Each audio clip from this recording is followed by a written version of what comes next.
तो हेलो, मेरा नाम है अभिषेक और स्वागत करता हूं एक बार फिर आपके पैरिस चैनल JR ट्यूटोरियल्स में। सो एज यू नो, हमने ऑलरेडी हमारा 12th स्टैंडर्ड का बायोलॉजी का बैच शुरू कर दिया और हमारा 7th लेसन चल रहा है। ठीक है, इसका मतलब ऑलरेडी हमारे 6 लेसन कंप्लीट है और 7th लेसन में भी आज हमारा लेक्चर नंबर 2 है। ठीक है, आज हमारा लेक्चर नंबर 2 है। इसका मतलब लेक्चर नंबर 1 ऑलरेडी अपलोड हो चुका है, तो अगर आपने नहीं देखा है तो जाके उस लेक्चर को भी जरूर से देख लेना।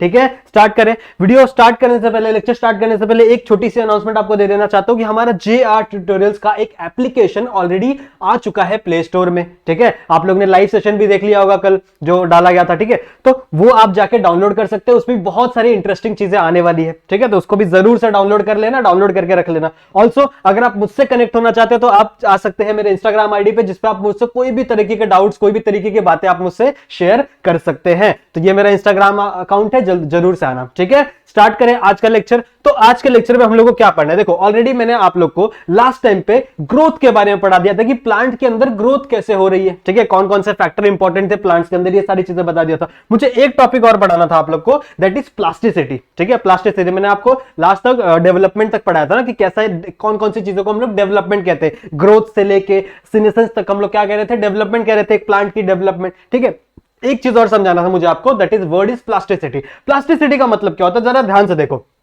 Plant follow different pathway. ठीक है, क्या क्या नाम है, plant follow different pathway in the response of the different environment और फेज। मतलब अगर एक ही टाइप का प्लांट, ठीक है, एक ही टाइप का प्लांट अगर अलग अलग इन्वायरमेंट में प्रेजेंट है तो वो अलग अलग तरीके से ग्रो होगा। ठीक है, समझ में आ रही मेरी बात। ठीक है, जैसे फॉर एग्जांपल अगर मैं बात करूं, एक एग्जांपल दिया हुआ आपके बुक में, दैट इज बटरकप। बटरकप का नाम का एक प्लांट होता है। ठीक है, तो वो अलग अलग टाइप के लीव्स देता है अलग अलग कंडीशन में। जैसे अगर नॉर्मली सॉइल पे ग्रो हो रहा है, फॉर एग्जांपल ये सॉइल वाला पोर्शन है, तो इस पे वो कैसे कैसे लीव्स देगा, ऐसे बड़े बड़े पत्ते आते हैं। ठीक है, ऐसे बड़े बड़े पत्ते आते हैं इसके ऊपर।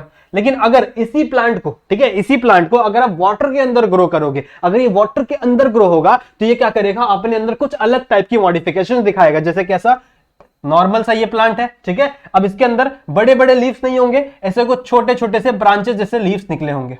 ठीक है, दिख रहा है यहाँ पे कुछ ब्रांचेस जैसे लीव्स यहां से निकले हुए होंगे। ऐसा क्यों होता है, देखो नॉर्मली जो वाटर होता है ना, उसके अंदर वेव्स आते हैं। ठीक है, वाटर के अंदर वेव्स आती है, जिसे हम लोग लहरें कहते हैं। तो अगर ऐसे बड़े बड़े पत्ते वाटर के अंदर प्रेजेंट होंगे तो क्या वो एक जगह पे सर्वाइव कर पाएंगे? नहीं, वो वेव्स क्या करेंगे, उस वाटर को पुश करेंगे ना एक दूसरे डायरेक्शन में। इसलिए जो पत्ते ये मॉडिफाई हो चुके हैं कुछ छोटे छोटे लैटरल फेजेस में। समझ में आ रही बात? तो इसी चीज को हम लोग क्या कहते हैं, प्लास्टिसिटी। ठीक है, प्लास्टिसिटी का मतलब समझ में आया? एक बार वापस पढ़ लो। प्लांट फॉलो, ठीक है, ध्यान से क्या क्या दिया हुआ है, प्लांट फॉलो डिफरेंट पाथवे। ठीक है, plant follow different pathway in response to different environmental और फेज। मतलब अगर वो अलग अलग इन्वायरमेंट में प्रेजेंट है तो वो अलग अलग पाथ फॉलो करेंगे अपने डेवलपमेंट के लिए। जैसे डेवलपमेंट मैंने आप लोगों को बताया था ना लास्ट लेक्चर में, क्या होता है डेवलपमेंट, कि सबसे पहले क्या होगा, एक सीड जर्मिनेट होगा। ठीक है, सीड जर्मिनेट होगा, उसके ऊपर फिर शूट डेवलपमेंट होगी, रूट डेवलपमेंट होगी, शूट से आगे चल के लीव्स बनेंगे, प्लांट्स बनेंगे, फ्लावर्स बनेंगे। तो अलग अलग फेजेस के डेवलपमेंट देखने मिलते हैं अगर उसकी कंडीशन हम लोग अलग अलग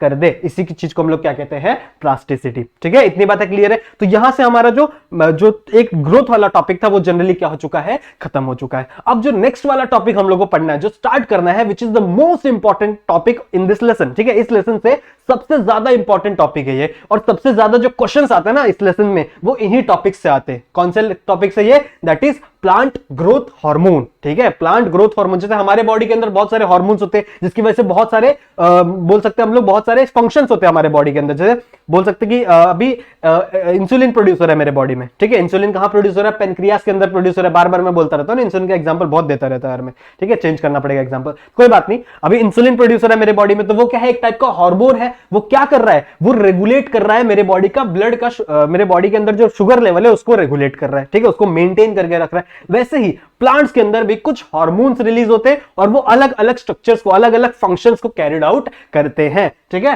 तो सबसे पहले हम लोग क्या स्टार्ट करेंगे, that is the topic which is name as plant growth regulator. ठीक है, plant growth regulator. Growth regulator, generally हम लोग उन हार्मोन्स के बारे में बात कर रहे हैं जो जनरली ग्रोथ करवा रहे हैं प्लांट के अंदर। ठीक है, या तो वो ग्रोथ करवा रहे हैं प्रमोट कर रहे हैं ग्रोथ को, या तो वो ग्रोथ को इनहिबिट कर रहे हैं या ग्रोथ को रोक रहे हैं। तो इस टाइप से दो टाइप के प्लांट हो जाते हैं जनरली। एक हो जाते हैं प्रमोटर्स, ठीक है, प्रमोटर वो प्लांट होंगे जो प्रमोटर वो हार्मोन्स होंगे जो क्या करेंगे, ग्रोथ को प्रमोट करेंगे। और दूसरे क्या है, इनहिबिटर। इनहिबिटर मतलब क्या, जो ग्रोथ को क्या करेंगे, इनहिबिट करेंगे, रोकना चाहेंगे, ठीक है। तो जनरली इस प्लांट ग्रोथ हार्मोन में टोटल 5 टाइप के हार्मोन्स हम लोग को पढ़ने, 5 टाइप के रेगुलेटर्स पढ़ने, ठीक है। उसमें से जो 3 रेगुलेटर्स है, ठीक है, 3 जो हार्मोन्स है वो क्या है, प्रमोटर्स है, और जो 2 हार्मोन्स है वो क्या है, इनहिबिटर्स है। कौन कौन से प्रमोटर्स है, देखो ध्यान में याद रखो। सबसे पहला जो है दैट इज ऑक्सिन, ठीक है। Most favourite question of the, जो भी आपने को क्वेश्चन पेपर बना रहे हैं, सबसे फेवरेट क्वेश्चन होता है उनका ऑक्सिन के ऊपर।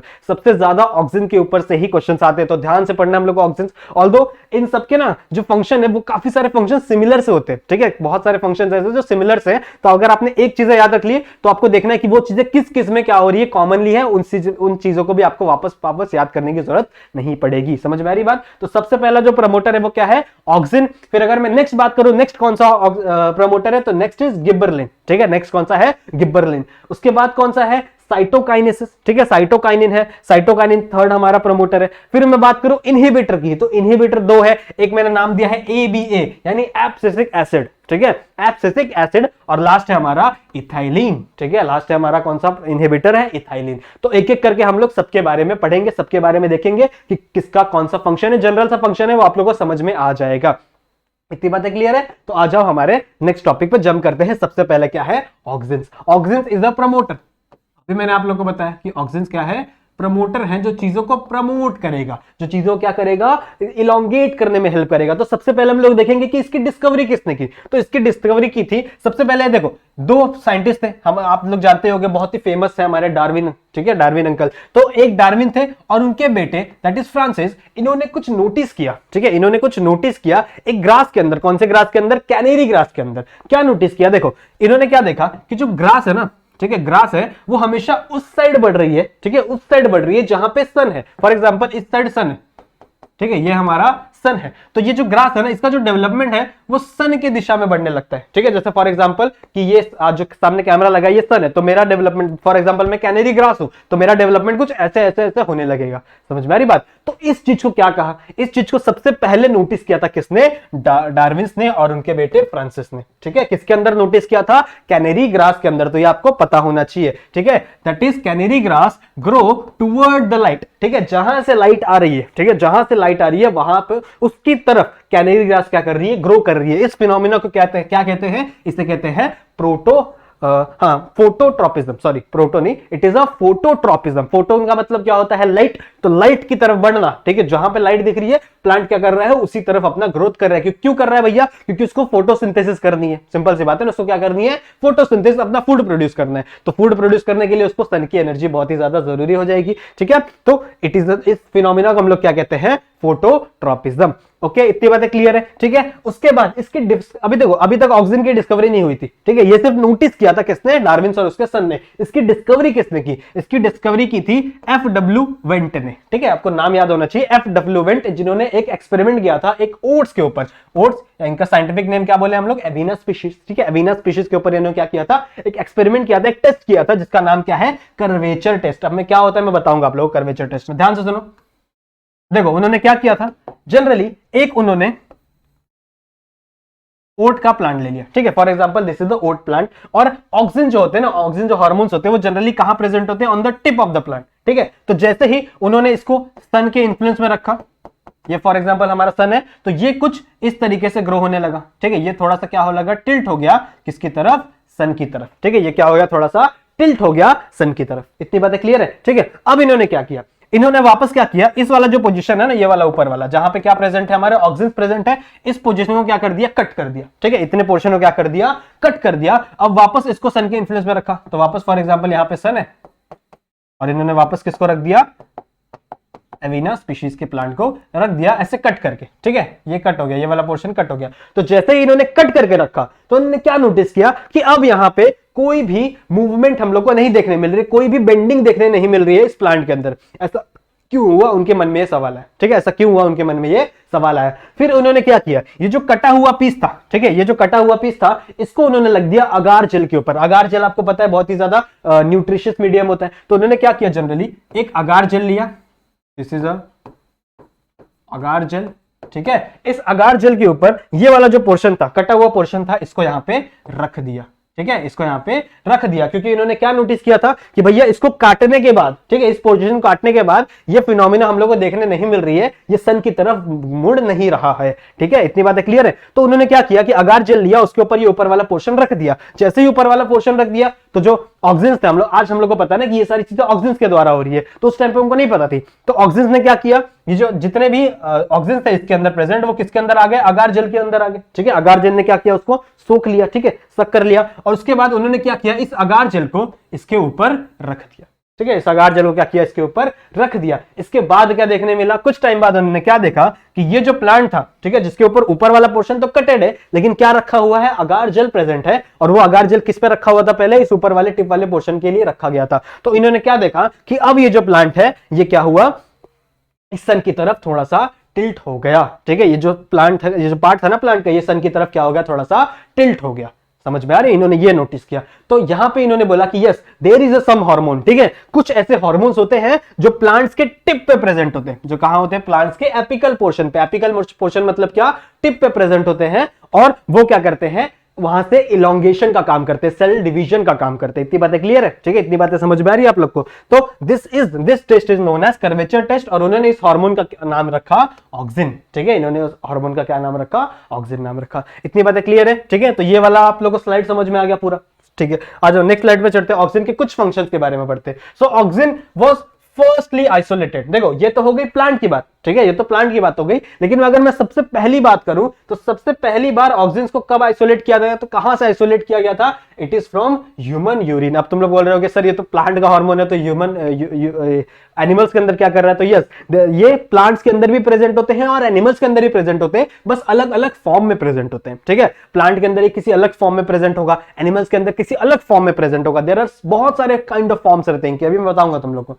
ठीक है। तो ये सबसे पहले आइसोलेट कहां से किया गया था, निकाला। देखो एफडब्ल्यू वेंट ने तो उस ओट्स के प्लांट में यानी अविना के स्पीशीज के अंदर क्या किया, सिर्फ उसको डिस्कवर किया, देखा, लेकिन उसको सबसे पहले आइसोलेट कहां से किया गया, मतलब उस स्पीशीज को सबसे पहले निकाला कहां से गया, तो वो कहां से गया था, ह्यूमन यूरिन के अंदर से, ठीक है। इतनी बातें क्लियर है। फिर नेक्स्ट अगर मैं बात करूं तो दो एग्जांपल दिए हुए हैं, यानी IAA and IBA, this are the two examples of auxins, ठीक है। क्या फुल फॉर्म है इसका, इंडोल 3 एसिटिक एसिड और इंडोल ब्यूट्रिक एसिड, ठीक है। इंडोल 3 एसिटिक एसिड और indole butyric acid, these are the natural oxins, these are the natural oxygen. अब आप लोग बोल रहे हो सर नेचुरल ऑक्सीजन, इसका मतलब आर्टिफिशियल ऑक्सीजन भी एग्जिस्ट करते हैं क्या, yes there are the artificial oxygen, that is 2,4-D, ठीक है। 2,4-D it is a synthetic यानी आर्टिफिशियल ऑक्सीजन। इसको किसके लिए यूज कर दिया किया जाता है, जनरली इसको पेस्टिसाइड के लिए यूज किया जाता है,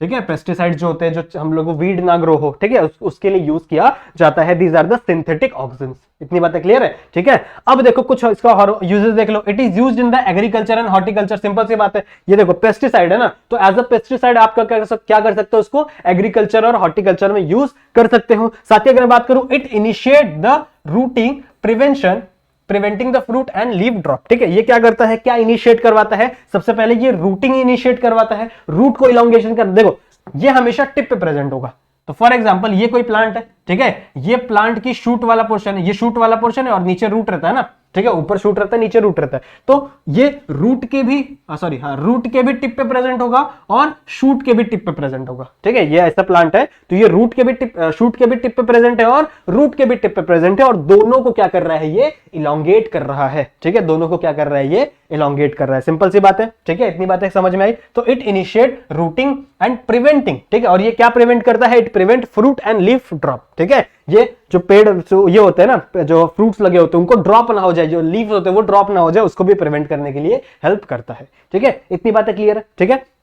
एक बात और सुन लो, एक बात और जान लो कि अभी जैसे मैंने अभी आप लोगों को बताया कि ऑक्सीजन जो होते हैं ना, वो जनरली क्या कर देते हैं, ऐसे टिल्ट हो जाते हैं, ठीक है। ऑक्सीजन जो होता है ऐसे क्या हो जाते हैं, प्लांट्स ऐसे टिल्ट हो जाते हैं जनरली सन के इन्फ्लुएंस में। तो ऐसा क्यों होता है, इसका रीजन आज हम लोग को पता है, पहले नहीं जानते साइंटिस्ट, आज हम लोग को पता है इसका रीजन ऐसा क्यों होता है। देखो होता क्या है कि जिस पोजीशन पे, फॉर एग्जांपल कि this is the canary grass, ये कैनरी ग्रास है, ठीक है, और इसके ऊपर क्या पड़ रहा है, सन का इन्फ्लुएंस पड़ रहा है। तो फॉर एग्जांपल यहां से सन का इन्फ्लुएंस पड़ रहा है, तो जैसे ही यहां से सन का इन्फ्लुएंस पड़ेगा ना, तो यहां पे जितने भी ऑक्सीजन प्रेजेंट होंगे, ठीक है, यहां पे जितने भी ऑक्सीजन प्रेजेंट होंगे वो इसके अपोजिट साइड चले जाएंगे, ठीक है, इसके पीछे साइड चले जाएंगे, और वहां पे वो सेल एलोंगेशन करवाने लगते हैं। क्या करवाने लगते हैं, सेल एलोंगेशन। तो मतलब यहां के सेल्स इलोंगेट होने लगे, ठीक है, बढ़ने लगे, और यहां के सेल्स नहीं बढ़ रहे हैं, तो इसका स्ट्रक्चर कुछ ऐसा सा हो जाएगा, इसका स्ट्रक्चर कुछ ऐसा सा हो जाएगा, ऐसा, क्योंकि यहां के सेल नहीं बढ़ रहे, ठीक है, यहां के सेल उतने ही, लेकिन यहां के सेल्स क्या हो गए हैं, इलोंगेट होंगे, जिसकी वजह से ये क्या हो जाता है, एक प्लांट की तरफ क्या हो जाता है, मुड़ जाता है। इतनी बातें क्लियर है। So this is the reason why oxygen tilted toward the sun, ठीक है, सन की तरफ क्यों वो टिल्ट करता है, ये उसका रीजन है, ठीक है। और क्या बोले, ये it always present in the apical portion, ठीक है, ये कहां पे प्रेजेंट होता है, अभी मैंने बताया कि ये हमेशा कहां प्रेजेंट होगा, एपिकल पोर्शन पे, इसीलिए एपिकल पोर्शन को ही हमेशा डोमिनेट करेगा, ठीक है। Also it induce the parthenocarpy in tomato, ठीक है, टोमेटो की बात करें, पार्थिनोकार्पी मतलब क्या होता है, मैंने आप लोगों को ऑलरेडी कुछ लेक्चर्स में बताया हुआ पार्थिनोकार्पी मतलब, वापस बता देता हूं। पार्थिनोकार्पी मतलब क्या होता है कि बिना फर्टिलाइजेशन के, ध्यान से सुनो, बिना फर्टिलाइजेशन के फ्रूट बन जाना, ठीक है। अगर फ्रूट बन रहा है बिना जनरली फ्रूट कैसे बनता है, सीड कैसे बनते हैं कि एक मेल और फीमेल गैमेट आता है, ठीक है, तो डबल फर्टिलाइजेशन देखने मिलती है। फर्स्ट लेसन में मैंने पढ़ाया ना आप लोग को, डबल फर्टिलाइजेशन से क्या होता है, जो फर्स्ट फर्टिलाइजेशन होती है उससे सीड बनता है, और जो सेकंड फर्टिलाइजेशन होती है उससे क्या बनता है, फ्रूट बनता है। सही बात है। तो अगर बिना फर्टिलाइजेशन के फ्रूट बन जाए, ठीक है, जैसे बनाना होता है ना, बनाना के अंदर आपको सीड्स देखने नहीं मिलते क्योंकि वो विदाउट फर्टिलाइजेशन बना हुआ है, तो ऐसी चीजों को हम लोग क्या कहते हैं, पार्थिनोकार्पी, ठीक है। तो पार्थिनोकार्पी को भी इंड्यूस करने का काम किसका है, ऑक्सीजन का है। इतनी बातें क्लियर है, ठीक है, समझ में ऑक्सीजन, इतने पॉइंट्स भी लिखोगे आप अगर एग्जाम में तो वेल इनफ है, वेल एंड गुड है, ठीक है, इतनी बातें क्लियर है। नेक्स्ट आ जाओ, नेक्स्ट जंप करते हैं हमारे दूसरे हार्मोन्स पे, दैट इज गिब्बरलिन, ठीक है। ये क्या है, gibberellin, and it is the antagonist to the ABA, यानी एब्सिसिक एसिड से जनरली इसका अपोजिट फंक्शन होता है, ठीक है। एब्सिसिक एसिड से क्या है, ये एंटागोनिस्ट है, और ये भी एक टाइप का एसिड है, ठीक है। Gibberellin also a acid, it is also acidic, ठीक है। क्या बोला, ये कहां से मिला था, ठीक है। एक बार एक साइंटिस्ट था जिसका क्या नाम था, ई कुरोनासावा, ठीक है, ई कुरोनासावा, जापानीज नाम है, बहुत अजीब अजीब नाम रहता है लोग का, क्या कर सकते हैं अभी। तो देखो इन्होंने क्या देखा, एक राइस का प्लांट था, for example this is the rice plant, ठीक है, ये क्या है, एक राइस का प्लांट है। तो इस राइस के प्लांट पे, ठीक है, इस राइस के प्लांट पे एक फंगस ग्रो हो गया था, ठीक है, इसको एक बीमारी हो गई थी जनरली, इसके ऊपर एक फंगस ग्रो हो गया था। उस फंगस का नाम मैंने ऑलरेडी यहां पे लिखा हुआ है, that is fungus Gibberella fujikuroi, ठीक है। What is this fungus name, this is Gibberella fujikuroi. समझ में आ रही बात, गिबलेरिया फ्यूजिकोराई। तो ये फंगस ने क्या किया, इस प्लांट के ऊपर क्या इंफ्लुएंस किया, इसने लेंथ बढ़ा दी, ठीक है, इसने क्या कर दी, इसकी सेल एलोंगेशन कर दी, इसकी लेंथ बढ़ा दी। तो इस प्लांट का जो लेंथ है वो नॉर्मली तो इतना था, लेकिन इसका ये इंफेक्शन होने के बाद इसकी लेंथ क्या हो गई, बहुत ही ज्यादा बड़ी हो गई, ठीक है, बहुत ही ज्यादा बढ़ गई। अब आप लोग बोलोगे कि सर लेंथ बढ़ गई तो क्या ही दिक्कत है, इससे कौन सी डिजीज हो जाएगी। तो देखो अब इस प्लांट की सारी एनर्जी कहां खर्च हो गई, लेंथ इंक्रीज करने में। तो क्या ये फ्रूट बना पाएगा, नहीं भैया, क्योंकि फ्रूट बनाने के लिए एनर्जी ही नहीं बची। ऑल्दो ये एक पतला सा प्लांट होता है, तो जब इसकी लेंथ ज्यादा होती है ना, तो कुछ टाइम बाद क्या हो जाता है, ये यहां से ऐसे गिर जाता है, ठीक है। तो यहां पे फॉर एग्जाम्पल ये जो प्लांट है यह ऐसे गिर जाएगा, ठीक है, जिसके वजह से इसके अंदर ना हमको प्रोडक्शन देखने मिलेगी, ठीक है, कोई भी प्रोडक्शन हम लोग को नहीं देखने मिलेगी, क्योंकि सारी की सारी एनर्जी कहां लग गई, प्लांट को इलोंगेट करने में, ठीक है, प्लांट को इलोंगेट करने में। तो बाद में जब साइंटिस्टों ने, जब उस बंदे ने खोजा इसको, तो पता चला कि यार देयर इज अ फंगस जिसका नाम क्या था, गिबलेरिया फ्यूजिकोराई। उसने क्या किया है, इसके अंदर सेल एलोंगेशन कर दिया है, ठीक है, क्या कर दिया, इसके अंदर सेल एलोंगेशन कर दिया है। उस एलोंगेशन की वजह से इसके सारे के सारे जो एनर्जी थी, सारे के सारे जो फूड थे, वो एलोंगेशन में लग गए, और इसके अंदर कोई भी हम लोग को प्रोडक्शन देखने के लिए नहीं मिला। इतनी बातें क्लियर है। सो ये बहुत ही फुलिश सी बीमारी है, ठीक है, बहुत ही अजीब सी बीमारी है, इसीलिए इसका नाम ही पड़ा है, it is a foolish disease, और it is a bakanae foolish seeding disease, ठीक है। इसको हम लोग क्या कहेंगे, बोकाने फुलिश सीडिंग डिजीज। इतनी बातें क्लियर है, ठीक है, it is a bakanae foolish seeding disease, ठीक है। तो क्या लिखा है मैंने यहाँ पे, bakanae foolish seeding disease of the rice, ठीक है, of the rice caused by a fungus, ठीक है, कॉज्ड बाय अ फंगस, जिस फंगस का नाम क्या है, गिबलेरिया फ्यूजिकोराई, और इसको डिस्कवर्ड किसने किया था भैया, इसका नाम था ई क्यूरोनासावा, ठीक है, it is a Japanese person, ये जापान का पर्सन था। और क्या बोले, ठीक है, अब देखो इससे हम लोग को क्या पता चलता है, इससे हम लोग को ये पता चलता है कि जो गिब्बरलिन नाम का हार्मोन है, ये हमेशा इसका एक ही काम है भैया, सेल एलोंगेशन कर देना, ठीक है, जिस भी प्लांट के अंदर ये जाएगा ये क्या कर देगा, उसको इलोंगेट कर देगा, बड़ा कर देगा, इतना ही इसका फंक्शन है, याद रखो, वो बहुत सारी चीजें याद हो जाएगी। तो देखो सबसे पहला जो गिब्बरलिन डिस्कवर्ड हुआ था वो क्या, कौन सा था, GA3, ठीक है, GA3 was the first discovered gibberellin, ठीक है, इतनी बातें क्लियर है। Also it increase the size of the grape stall. देखो क्या होता था, जनरली ग्रेप्स के ऊपर इसको छिड़का जाता है, क्यों, देखो for example it is the grape, ये ग्रेप का स्टॉल है और इसके ऊपर यहाँ पे ग्रेप्स आ रही है, ठीक है, ग्रेप्स यहाँ पे ग्रो हो रही है। तो कभी कभी होता क्या था कि ये जो पहले क्या होता था कि ये जो ग्रेप्स है ना, ये बहुत ही पास पास अरेंज हो जाते हैं, ये जो ग्रेप्स है ये बहुत ही पास पास अरेंज हो जाते थे, जिसकी वजह से ये दोनों का डेवलपमेंट नहीं हो पाता था, ठीक है, दोनों का डेवलपमेंट नहीं हो पाता था। साथ ही अगर कोई धूप पड़ रही है तो धूप जनरली पूरी इसके ऊपर ही पड़ जाएगी, इसके ऊपर धूप ही नहीं लग जाएगी। तो ये जगह जैसे ही आप गिब्बरलिन को ये करोगे, छिड़क दोगे, तो ये जो स्टॉल है ना, ये स्टॉल ये लंबी हो जाएगी, ठीक है, ग्रेप की जो स्टॉल की वो क्या हो जाएगी, लंबी हो जाएगी। जैसे ही स्टॉल की लंबी हुई तो ये वाला जो ग्रेप था, ठीक है, ये कहां शिफ्ट हो जाएगा, जनरली थोड़ा सा दूर चला जाएगा, ठीक है, ये जो ग्रेप है वो क्या हो जाएगा, जनरली थोड़ा सा दूर चला जाएगा, जिसके वजह से दोनों की प्रॉपर डेवलपमेंट होती है। इसलिए ग्रेप्स के एग्रीकल्चर में जनरली गिब्बरलिन को यूज किया जाता है एज अ स्प्रे। तो this increase the size of the grape stall, also it delay senescence, ठीक है, सीनेसेंस मतलब क्या होता है, बुढ़ापा। मैंने आपको बताया ना, जब पेड़ बुढ़ा हो जाता है तो आगे चल के उसकी डेथ हो जाने वाली है, तो बहुत सारी चीजें उसमें खराब हो जाती है। जैसे फॉर एग्जाम्पल फ्रूट होता है, ठीक है, तो फ्रूट भी क्या हो जाता है, सड़ जाता है बहुत जल्दी, तो उस चीज को भी डिले करेगा, ठीक है, तो ज्यादा टाइम तक ये रहेंगे। साथ ही साथ जो लीव्स होते हैं, ठीक है, प्लांट्स के अंदर जो लीव्स होते हैं उनको भी क्या करेगा, थोड़े टाइम तक हेल्ड करके रखेगा, ठीक है। So it delay the senescence, ये भी क्या है, एक पॉइंट बन जाता है। इतनी बातें क्लियर है, ठीक है, इतनी बातें क्लियर है। Also it increase the sugar cane stem, ठीक है, अब देखो शुगर केन क्या होती है, जनरली एक स्टेम ही होता है, तो उसको भी ये इंक्रीज कर देता है। अगर मैं गिब्बरलिन डाल दूं शुगर केन पे तो उसको भी इंक्रीज कर देता है, और उसको इंक्रीज करने की वजह से जो प्रोडक्शन है ना शुगर केन का, वो बहुत ही ज्यादा बढ़ जाता है। कितना बढ़ जाता है, दिया हुआ है मैंने यहाँ पे, इट इंक्रीज 20 टन पर एकड़, ठीक है, एक एकड़ में 20 टन ज्यादा शुगर केन हम लोग को मिलने लगता है अगर हम लोग गिब्बरलिन का यूज करेंगे, क्योंकि ये क्या करेगा, स्टेम को इलोंगेट कर देगा। और इट अर्ली सीडिंग प्रोडक्शन, ठीक है, जल्दी क्या करेगा, सीड्स को प्रोड्यूस कर देगा, ठीक है, जल्दी से क्या करेगा, ये सीड्स को प्रोड्यूस कर देगा। अगर आपको जल्दी सीड्स मिल रहे हैं, इसका मतलब जल्दी से आपको फ्रूट्स भी मिल जाएंगे। इतनी बातें क्लियर है, तो ये समझ में आ गया, गिब्बरलिन जनरली क्या करता है, सेल को इलोंगेट करने का फंक्शन करता है। इतनी बातें क्लियर है। कुछ और 2-4 पॉइंट आपके बुक में लिखे होंगे, उसे भी रीड कर लेना, जनरली इतना पॉइंट भी लिखा तो वो भी बहुत है आपके लिए। इतनी बातें क्लियर है। अगर मैं नेक्स्ट बात करूं तो नेक्स्ट इज अ साइटोकाइनिन, ठीक है, it is our last and third promoter, ठीक है, थर्ड प्रमोटर है हमारा। So it generally influence the cell division, ये जनरली क्या करता है, सेल डिवीजन में हेल्प करता है, जनरली सेल को डिवाइड करने में एक काम करता है। सो इसको कब डिस्कवर किया था, it discovered by autoclave hearing sperm of DNA. एक फिश थी जिसका नाम था ऑटोक्लेव हियरिंग, उसके स्पर्म्स के डीएनए से, ठीक है, देख रहे हो कहां मिला, उसके स्पर्म्स के डीएनए से इसको निकाला गया था। लेकिन उसके अंदर जो फॉर्म था, कौन सा फॉर्म था, वो काइनेटिन का फॉर्म था, ठीक है, उसके अंदर कौन सा फॉर्म था, ये काइनेटिन का फॉर्म था। ये किसके अंदर मिला था, ऑटोक्लेव हियरिंग स्पर्म के डीएनए में मिला था। लेकिन ये जो पार्ट है, ठीक है, मैंने आपको बताया ना कि हार्मोन्स दोनों के अंदर मिलेंगे, लेकिन दोनों का अलग अलग फॉर्म एग्जिस्ट करेगा। तो एनिमल्स के अंदर अलग फॉर्म रहेगा, उसी हार्मोन का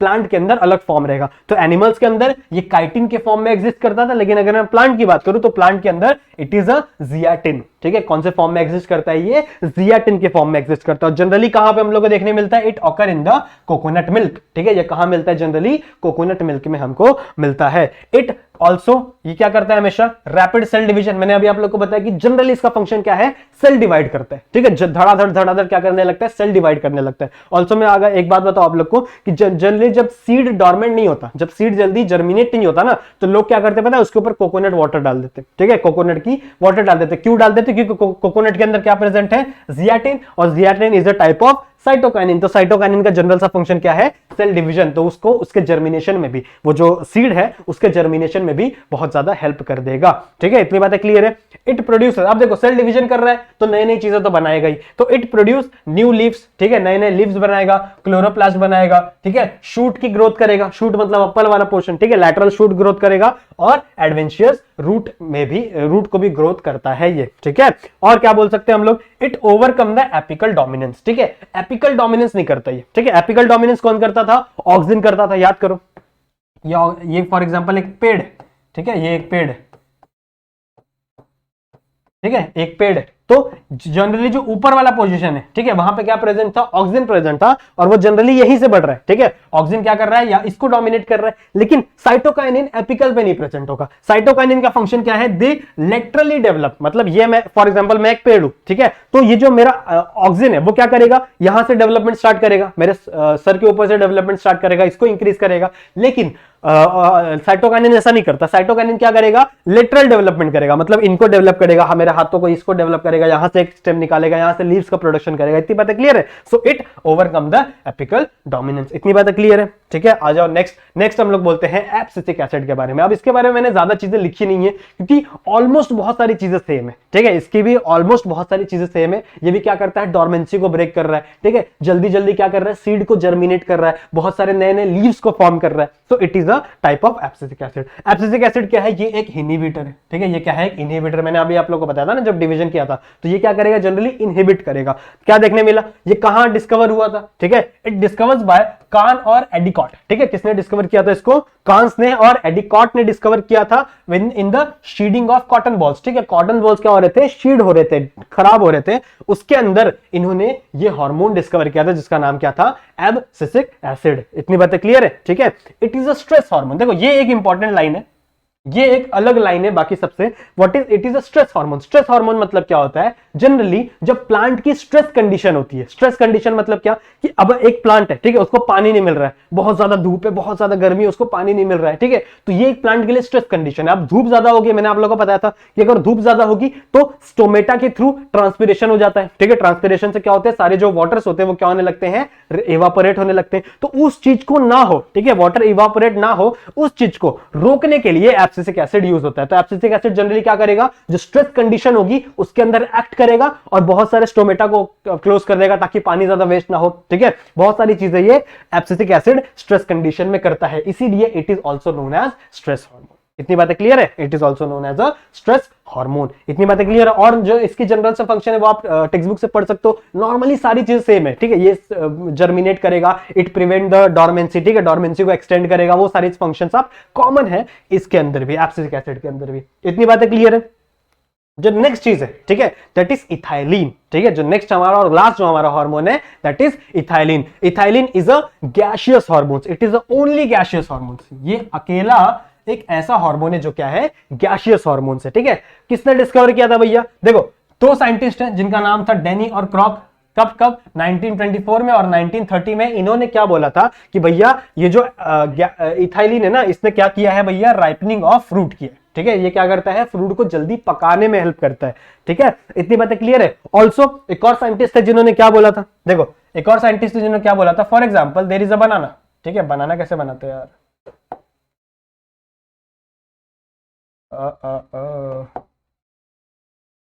for example this is the banana. ठीक है, समझ में आ जाएगा ना आप लोगों को? एक बनाना है, तो जब ये पक रहा है, ठीक है, जब ये राइप हो रहा है उस टाइम पे, ठीक है, उस कंडीशन पे ये कुछ हार्मोन्स रिलीज कर रहा है, कुछ गैसेस रिलीज कर रहा है। ऐसा साइंटिस्ट ने क्या बोला कि जब ये बनाना पक रहा था, ठीक है, तब ये क्या कर रहा है? कुछ गैसेस को रिलीज कर रहा है, और ये उस गैसेस की वजह से इसके आसपास के, ठीक है, इस गैसेस की वजह से इसके आसपास जो फ्रूट प्रेजेंट है ना, वो भी क्या होने लग रहे हैं? पकने लग रहे हैं। तो फॉर एग्जाम्पल इसके आसपास क्या प्रेजेंट है? एक मैंगो प्रेजेंट है। ठीक है, फॉर एग्जांपल एक मैंगो लग नहीं रहा है लेकिन समझ लो इट इज अ मैंगो। तो ये इसके अंदर जो गैसेस निकल रहे हैं, ये गैसेस क्या कर रहे हैं? इसको भी इन्फ्लुएंस कर रहे हैं और इसको भी पकने पे मजबूर कर रहे हैं। देखा होगा ना आप लोग ने, अगर एक जो फ्रूट होता है वो पक जाता है ग्रुप में, तो सारे ग्रुप जो बाकी के फ्रूट्स होते हैं वो भी क्या होने लगते हैं? धीरे धीरे पकने लगते हैं। ठीक है, सो जो हार्मोन यहां से निकल रहा है, जो गैस निकल रहा है, this is nothing but ethylene. ये क्या है? इथाइलिन है। तो जनरल से इसका फंक्शन क्या होता है इथाइलिन का? It is used in the ripening of fruit, ठीक है, ये फ्रूट के राइपनिंग में हेल्प करता है, ठीक है। फ्रूट्स लाइक बनाना, एप्पल, मैंगोस, ये सारी चीजों को जैसा भी मैंने आप लोगों को बताया, तो इन सारी चीजों को क्या करता है, ये राइपनिंग करने में हेल्प करता है। और मैं बोलूं ये ट्रिपल रिस्पॉन्स दिखाता है सीड्स के अंदर। अच्छा, ये लिखना मैं भूल गया था कि ये ट्रिपल रिस्पॉन्स दिखाता है किसके अंदर, सीड्स के अंदर। कौन कौन से चीजें हैं, एक है हॉरिजॉन्टल ग्रोथ, ठीक है, हॉरिजॉन्टल ग्रोथ, दूसरा है स्वेलिंग ऑफ द एक्सिस, ठीक है, स्वेलिंग ऑफ द एक्सिस, और दूसरा है, तीसरा है एपिकल हुक फॉर्मेशन, ठीक है, एपिकल हुक फॉर्मेशन। अब ये क्या है, इसका क्या मतलब है, देखो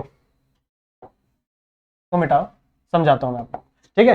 फॉर एग्जाम्पल यहां पे कोई एक सीड है और ये है सॉइल का लेवल, ठीक है, यहां पे कोई एक सीड है, अब इसको जर्मिनेट करना है, लेकिन ये जर्मिनेट नहीं हो पा रहा है, ठीक है, ये जर्मिनेट नहीं हो पा रहा है, तो ये क्या करेगा, सबसे पहला फंक्शन मैंने क्या बताया, सबसे पहले ये क्या करेगा, हॉरिजॉन्टल ग्रोथ करवाएगा। मतलब इसके अंदर ये जो जो डोमिनेंट निकल रहा था, ठीक है, जिसका बड निकल रहा था, वो क्या करेगा, पहले थोड़े टाइम तक डोमिनेट हॉरिजॉन्टली क्या करेगा, ग्रोथ करेगा। फिर हॉरिजॉन्टली ग्रोथ करने के बाद दूसरा क्या है, स्वेलिंग ऑफ द एक्सिस, मतलब ये जो एक्सिस है, ठीक है, ये जो एक्सिस प्रेजेंट है, इसको स्वेल करेगा, इसको मोटा कर देगा, ठीक है, इसको क्या करेगा, मोटा कर देगा। और नेक्स्ट हमारा जो थर्ड स्टेप है, कहां गया, हाँ, हमारा जो थर्ड स्टेप है that is apical hook formation, यानी यहां पे क्या करेगा, ऊपर ऐसे हुक सा फॉर्म करेगा और जिसके वजह से इसका जर्मिनेशन पॉसिबल हो जाएगा, ठीक है, इतनी बातें क्लियर है। अगर यहां पे कोई पत्थर आ गया तो फॉर एग्जांपल यहां पे कोई एक ऐसा बड़ा सा पत्थर आ गया, ठीक है, तो अब क्या करेगा ये,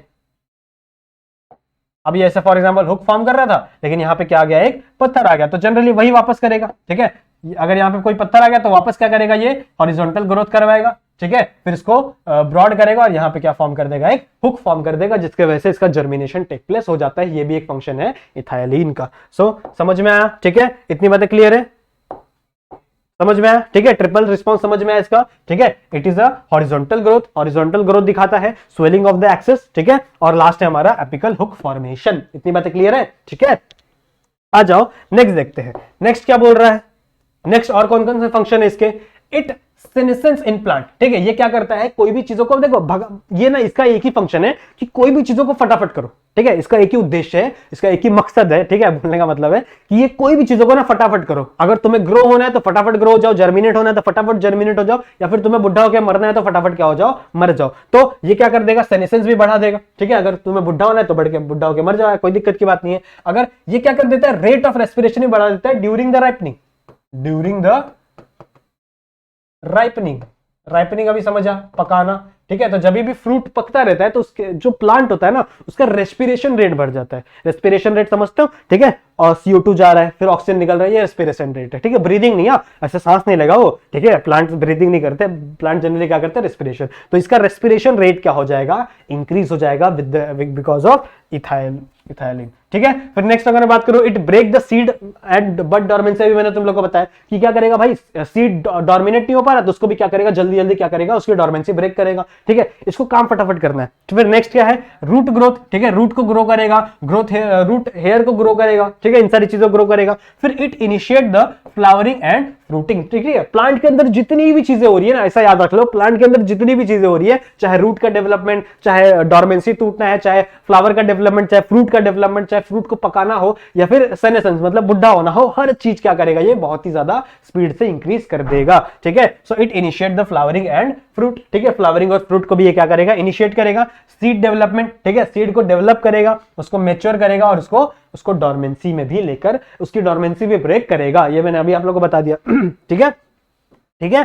तो सीड को डेवलप भी करेगा फटाफट, ठीक है, साथ ही साथ क्या करेगा, उसको मैच्योर भी करेगा, ठीक है, उसको मैच्योर भी करेगा और साथ ही साथ उसको डॉर्मेंसी पीरियड में भी लेकर जाएगा। इतनी बातें क्लियर है, ठीक है। नेक्स्ट अगर मैं बात करूं तो इतना हमारा जो पांच हमारे ग्रोथ हार्मोन्स पढ़ने थे ना, वो क्या हो गए हैं, कंप्लीट हो गए हैं। तो समझा आप लोग को, ठीक है, एकदम इजी थे।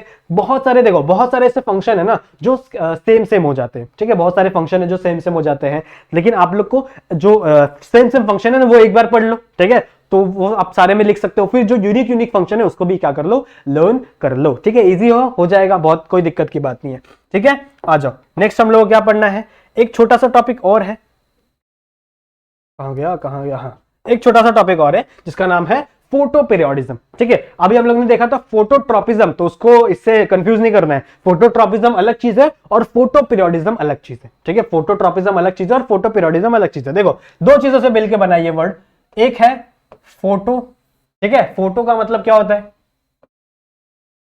लाइट। ठीक है, लाइट होता है और कुछ नहीं, फोटो वीटो नहीं है। ठीक है, वो कैमरे वाला फोटो नहीं, इसका मतलब क्या होता है, लाइट। ठीक है, फोटोसिंथेसिस जैसा होता है ना, तो इसका मतलब है लाइट। पीरियोडिज्म मतलब एक टाइम।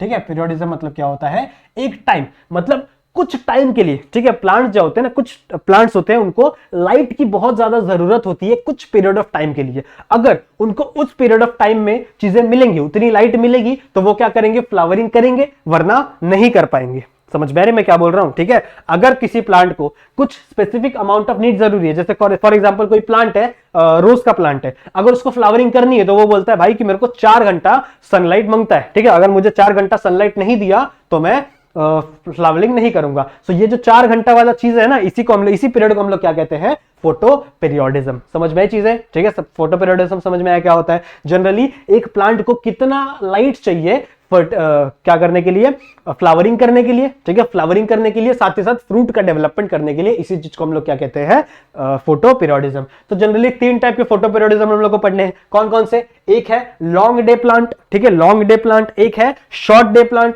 ठीक है, long day plant, short day plant, और बीच में एक और एग्जिस्ट करता है, that is day neutral plant. ठीक है, ये अपना मस्त इंसान है, इसको कोई फर्क नहीं पड़ता किसी भी चीज से। ठीक है, देखो फर्क इन दोनों को पड़ता है, एक है लॉन्ग डे प्लांट और एक है शॉर्ट डे प्लांट। इतनी बातें क्लियर है। ठीक है, क्या है दोनों का मतलब, देखो मैंने आगे यहां पे एक वर्ड लिखा है, that is critical photo period. ठीक है, critical photo period. For example, एक एग्जांपल दे रहा हूं मैं। ठीक है, ऐसा कुछ है नहीं।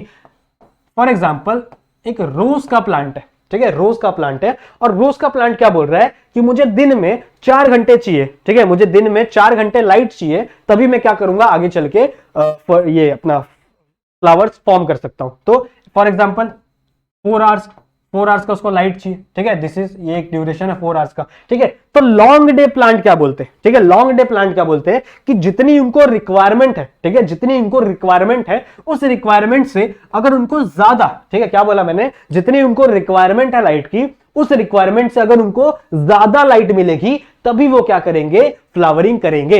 समझ में आई बात। लॉन्ग डे प्लांट का मतलब क्या है कि जिस प्लांट को जितनी रिक्वायरमेंट है, उस रिक्वायरमेंट को हम लोग क्या कहते हैं, उसको हम लोग कहते हैं क्रिटिकल फोटो पीरियड। ठीक है, क्रिटिकल फोटो पीरियड मतलब क्या, कि किस प्लांट की कितनी रिक्वायरमेंट है। अब ये हर प्लांट के लिए अलग अलग हो सकती है। ठीक है, हर प्लांट को कितनी रिक्वायरमेंट है वो अलग अलग हो सकती है, डिपेंड कर सकती है। मैंने यहाँ पे जस्ट एक एग्जांपल दिया है कि अगर रोज को 4 घंटे लग रहे हैं, ठीक है, उसको 4 घंटे की रिक्वायरमेंट है, इस रिक्वायरमेंट को हम लोग क्या कहेंगे, क्रिटिकल फोटो पीरियड। तो उसका जो क्रिटिकल फोटो पीरियड यानी सीपीपी है, वो कितना है, 4 घंटे का है। तो अगर उसको 4 घंटे से ज्यादा दिया, ठीक है, 4 घंटे से ज्यादा दिया, तब वो क्या करेगा, फ्लावरिंग करेगा। तो ऐसे प्लांट्स को हम लोग क्या कहते हैं, लॉन्ग डे प्लांट। देखो नाम ही सुन के लग रहा है लॉन्ग डे, मतलब इनको दिन ज्यादा चाहिए। ठीक है, इनकी दिन ज्यादा बड़ी होनी चाहिए, तभी ये क्या करेंगे, अपना फोटो पीरियोडिज्म यानी फ्लावर का डेवलपमेंट करेंगे। सही बात है। ठीक है, इतनी बात सही है।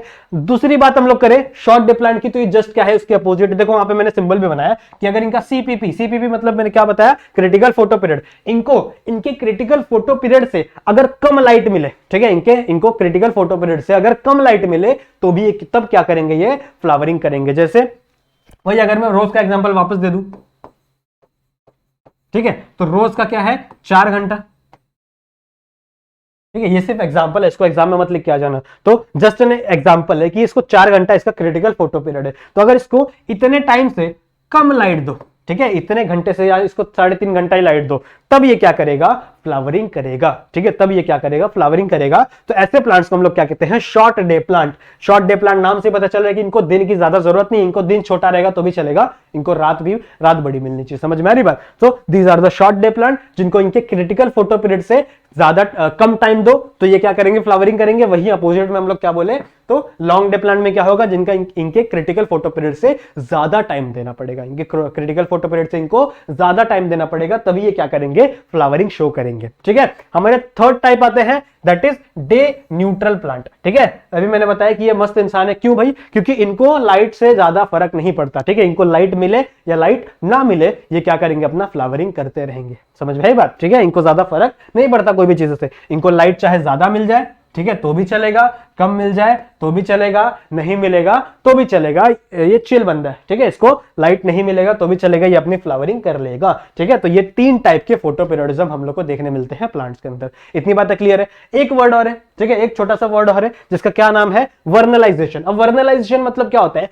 कि देयर आर स्पेसिफिक प्लांट, ठीक है, कुछ ऐसे प्लांट्स होते हैं जिनको एकदम ठंडा कंडीशन चाहिए, ठीक है, जिनको कैसी कंडीशन चाहिए, कूलिंग कंडीशन। समझ में आ रही बात, ठीक है।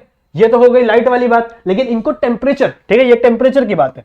तो ऐसे प्लांट्स, ठीक है, ऐसे प्लांट्स जिनको एकदम ठंडा टेम्परेचर चाहिए, तभी वो क्या करेंगे, फ्लावरिंग करेंगे, तभी वो क्या करेंगे, फ्रूट का डेवलपमेंट करेंगे। तो ऐसे प्लांट्स को, इस कैरेक्टरिस्टिक्स को हम लोग क्या कहते हैं, वर्नलाइजेशन, ठीक है, इसे हम लोग क्या कहते हैं, वर्नलाइजेशन। समझ में आई इतनी बात, ठीक है, it is known as vernalization. इसके कुछ एग्जांपल दिए हुए हैं यहाँ पे, शुगर बीट, कैबेज और कैरोट, ठीक है, कुछ एग्जांपल है यहाँ पे, शुगर बीट, कैबेज और कैरोट। समझ में आप लोग को, ये तभी ग्रो होंगे, तभी फ्रूट देंगे, तभी फ्लावर देंगे जब ये एक कूलिंग कंडीशन में होंगे, ठीक है, ये क्या होंगे, ठंडे कंडीशन में होंगे, तभी ये क्या करेंगे, फ्रूट का या फ्लावर का डेवलपमेंट करेंगे। इतनी बातें क्लियर है। इस चीज को हम लोग क्या कहते हैं, इस फिनोमिना को क्या कहते हैं हम लोग, वर्नलाइजेशन। कंफ्यूज नहीं करना है फोटो पीरियोडिज्म और वर्नलाइजेशन में, ये टेम्परेचर डिपेंडेंट है, ठीक है, ये टेम्परेचर की बात हो रही है, और यहां पे किसकी बात हो रही थी, लाइट की बात हो रही थी, ठीक है। इनको लाइट ज्यादा चाहिए, इनको लाइट कम चाहिए, इसको तो कोई बात नहीं चाहिए तो भी चलेगा, ठीक है। इतनी बातें समझ में आई। और जो वर्नलाइजेशन था, it is a depend upon temperature, इसको ठंडा कंडीशन चाहिए, चिल एनवायरमेंट चाहिए, ठीक है,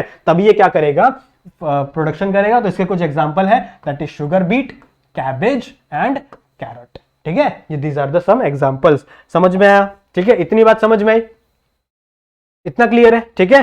तो हमारा जो प्लांट ग्रोथ वाला टॉपिक है, ठीक है, प्लांट ग्रोथ वाला टॉपिक है वो खत्म हो चुका है इस लेसन का, ठीक है, इस लेसन का जो प्लांट ग्रोथ वाला टॉपिक है वो खत्म हो चुका है। जो नेक्स्ट टॉपिक है दैट इज मिनरल न्यूट्रिशन, ठीक है, वो हम लोग स्टार्ट करेंगे लेक्चर नंबर 3 से। लेक्चर नंबर 2 में हम लोग ने पूरा का पूरा plant growth, lecture number 1 and 2 में हम ऐसा बोले, 1 एंड 2 में हम लोग ने लेक्चर 1 में और 2 में प्लांट ग्रोथ खत्म कर दिया, ठीक है। जो लेक्चर नंबर 3 होगा उसमें हम लोग डिस्कस करेंगे मिनरल न्यूट्रिशन के बारे में, ठीक है। तो आई होप आपको वीडियो पसंद आई होगी, सब कुछ समझ में आया होगा, ठीक है। अगर आपको सब कुछ समझ में आया तो वीडियो को लाइक जरूर से करना, चैनल को सब्सक्राइब कर लेना अगर नहीं किया होगा तो, ठीक है। और कुछ भी आपको शेयर करना है तो मेरे इंस्टाग्राम पे आप आ सकते हो, साथ ही साथ कमेंट सेक्शन भी आपको खुला हुआ है, और इस ऐप को जरूर से डाउनलोड कर लेना, आपको फ्यूचर में बहुत सारे इंटरेस्टिंग चीजें मिलने वाली है, ठीक है। तो मिलते हैं किसी नेक्स्ट वीडियो में, ठीक है, तब तक के लिए कीप स्टडीइंग।